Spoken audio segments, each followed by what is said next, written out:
반갑습니다. 4월 12일 수요일 큐티 스케치 시간입니다. 오늘 본문은 사무엘하 2장 1절로 11절까지의 말씀입니다. 오늘 본문은 이렇게 시작합니다. 그 후에 다윗이 여호와께 여쭈어 아뢰되 내가 유다 한 성읍으로 올라가리이까 여호와께서 이르시되 올라가라. 다윗이 아뢰되 어디로 가리이까 이르시되 헤브론으로 갈지니라. 오늘 본문은 이제 사울의 장례를 다 마치고 사울과 요나단의 죽음에 대한 애도를 다 끝내고 이제 여호와께 묻습니다. 사실 다윗은 늘 여호와께 물었죠. 하나님의 뜻을 구했는데 다윗은 항상 하나님을 생각한 거죠. 하나님과 동행하고 그의 모든 삶을 하나님 앞에서 살았습니다. 그래서 이 하나님께 여쭙는다는 것은 특별한 일이 있을 때만 특별하다고 생각할 때 특별하게 물은 것이라기보다는 늘 하나님의 뜻을 묻고 하나님의 뜻을 찾고 했던 사람, 오히려 늘 하나님을 생각했던 사람의 자연스러운 그러한 어떤 행동이죠. 이것이 어떤 순간에는 꼭 해야 되고 어떤 자신의 삶의 특별한 공식처럼 한 것이 아니라 하나님을 사랑했고 하나님을 많이 생각했던 사람입니다. 어디로 가야 할지 무엇을 해야 할지 물었고 또 우리가 늘 기계처럼 묻고 하나님이 말씀하시는 대로만 하는 사람이 아니에요. 옳다고 생각하는 것, 우리가 하나님을 사랑하기 때문에 묻지 않아도 마땅히 해야 되는 것, 하지 않아야 되는 것, 그런 것은 묻지 않습니다. 항상 아무것도 모르는 사람처럼 묻는다는 뜻이 아니죠. 그러나 하나님께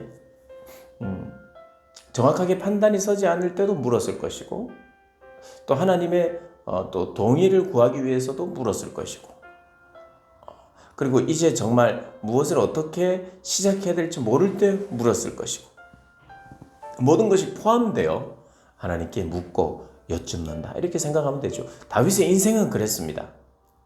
그는 더 그렇게 하나님께 여쭙는 훈련을 했어요. 언제요? 주로 고난의 시간, 광야의 시간, 사울에게 쫓기는 시간. 그러면 하나님의 뜻을 기다리며 하나님을 찾으며 그래서 성숙한 그런 시간들을 통해서 여기까지 온 것이죠. 하나님을 기다릴 줄 아는 다윗이었습니다. 물었더니 하나님께서 헤브론으로 가라고 합니다. 그래서 자기 가족들과 그런 자기와 함께 했던 모든 자들을 데리고 올라가지요. 그곳에 가서 유다 족속들이 이제 다윗을 왕으로 세웁니다. 기름 부어 왕으로 세워요. 원래 하나님이 기름 부으셨죠. 사무엘을 통해서 기름 부으셨어요. 하나님께서 기름 부으신 왕이 이제 왕으로 등극을 합니다. 그리고 나서 왕으로 등극을 하고 나서 첫 번째 한 일이 무엇이냐? 아직 사울과 요나단에 대한 생각을 하면서 오늘 5절에 보면 길르앗 야베스 사람에게 전령들을 보내 그들에게 이르되 너희가 너희 주 사울에게 이처럼 은혜를 베풀어 그를 장사하였으니 여호와께 복을 받을지어다. 사울의 시체를 보고 그리고 사울이 비참하게 못 박혀 있는 것을 보고 성벽에 그의 시신을 구해서 장사를 지냈죠. 길르앗 사람들에게는 사울이 은인이었기 때문에 초창기에 그래서 고마움에 대한 마음으로 그렇게 했죠. 다윗은 그들을 축복합니다. 너희들 여호와께 복을 받을지어다. 여호와께서 은혜와 진리로 너희에게 베푸시기를 원한다. 그래 이제는 사울이 죽었으니 유다 족속이 내게 기름을 부어 그들의 왕으로 삼았다. 이게 무슨 말입니까? 너희도 나를 왕으로 인정하며 오라 이런 말이겠죠. 그런데 의외의 일이 발생합니다. 8절에 보면 사울의 군사령관 넬의 아들 아브넬이 이미 사울의 아들 이스보셋을 데리고 마하나임으로 건너가 길르앗과 지금 길르앗 다윗이 축복한 사람들이잖아요. 길르앗과 아술과 이스라엘과 에브라임과 베냐민과 온 이스라엘의 왕으로 삼았더라. 그러니까 유다 족속 외에 다른 이 지역들은 그냥 더 먼저 선점한 거예요. 사울의 아들 이스보셋이 왕이 됩니다. 그러나 이스보셋의 힘으로 지금 왕이 된 것이 아니라 아브넬, 이 군대 장관, 군사령관이에요. 사울의 군사령관이었으니 사울 다음에 이제 이스보셋을 세우기를 원했던 거예요. 자기는 자기의 욕심으로 나름대로 또 자기가 정치를 하려고 했던 것 같아요. 이스보셋 그 아들을 등에 업고 자기가 정치를 하려고 했다. 그래 어떻게 보면 욕심으로 세웠고 욕망으로 세워진 왕이죠. 아브넬의 욕망으로. 하나님의 뜻으로 세워지지 않은. 어떻게 보면 다윗의 입장에서는 또 골치 아픈 사람이 있는 거예요. 아브넬 군사령관.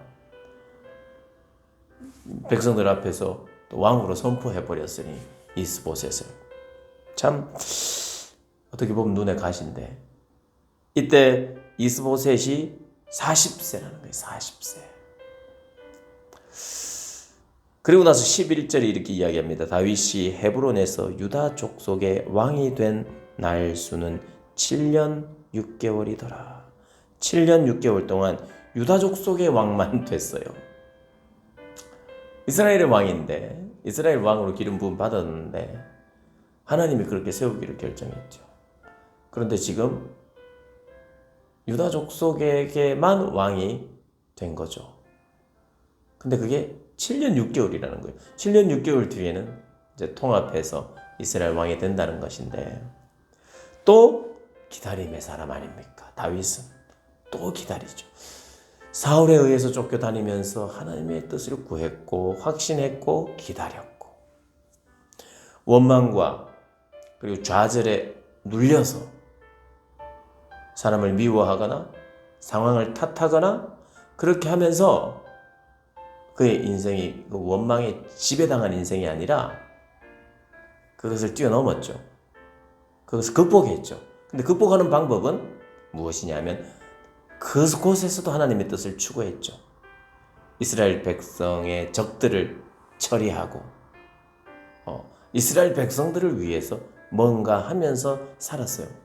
그러니까 우리가 힘들 때도 있고 아플 때도 있고 정말 내 코가 석자일 때도 있고 너무 바쁠 때도 있고 일이 안 될 때도 있을 수 있어요.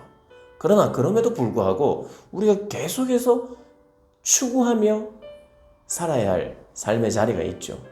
그것은 하나님 말씀대로 살아가는, 하나님과 교제하는, 그래서 내 삶의 자리에서 작은 것이라도 하나님께 순종하며 살아가고 있는 것, 그것이 극복하는 방법이죠. 내가 원망 안 하겠다 이렇게만 하는 것이 아니라 내 현실 속에서 내가 또 감당할 수 있는 일들을 하면서 하나님의 뜻을 여전히, 그때 그 걸음은 아주 느릴 수 있어요.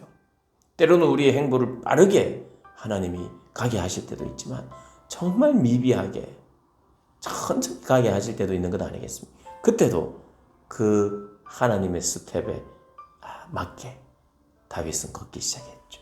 7년 6개월 더 기다려야 됩니다. 그런데 우리 다윗은 또 기다림의 사람 아닙니까?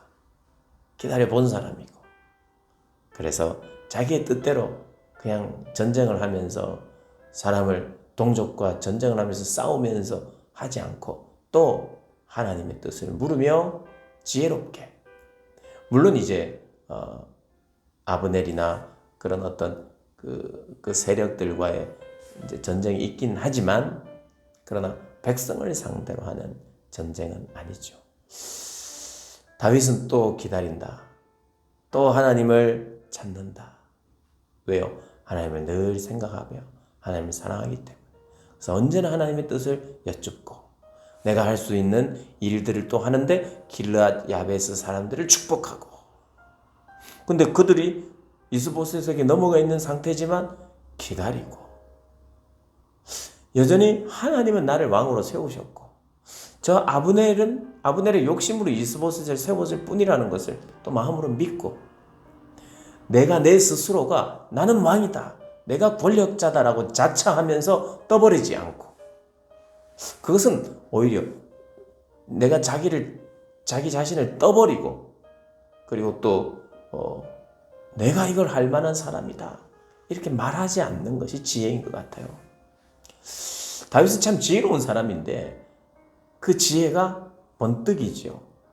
근데 어떻게 보면 좀 주변에서는 봤을 때 뭔가 힘을 쓸 수 있는데도 힘을 안 쓰는 것 같고 참 겸손이 있는 것 같고 수동적인 것 같고 근데 이게 지혜로운 거죠 사실. 성급하게 무언가를 하고 뭔가가 성급하게 또 말을 하고 그러는 것이 아니라 잠잠하고 기다리고 수동적이고 진짜 지혜로운 사람은 이런 사람이죠. 하나님을 늘 생각하는 사람이 지혜로운 사람이에요. 사람의 술수에 대해서 사람의 방법을 어떻게 나도 내 깨와 내 방법으로 그를 이기려 할까 이것이 지혜가 아니라 악을 선으로 이기는 것이 지혜고 그게 진짜 승리죠. 다윗은 그것을 아는 사람이었어요. 그래서 지혜로운 사람입니다. 사랑하는 여러분, 지혜가 어디에 있는지 다윗의 삶을 통해서 배우고 또 적용하고 실천하여서 그런 아름다운 열매를 또 맺어가고 그런 경험을 하는 그런 저와 여러분 되시기를 주님의 이름으로 축복합니다.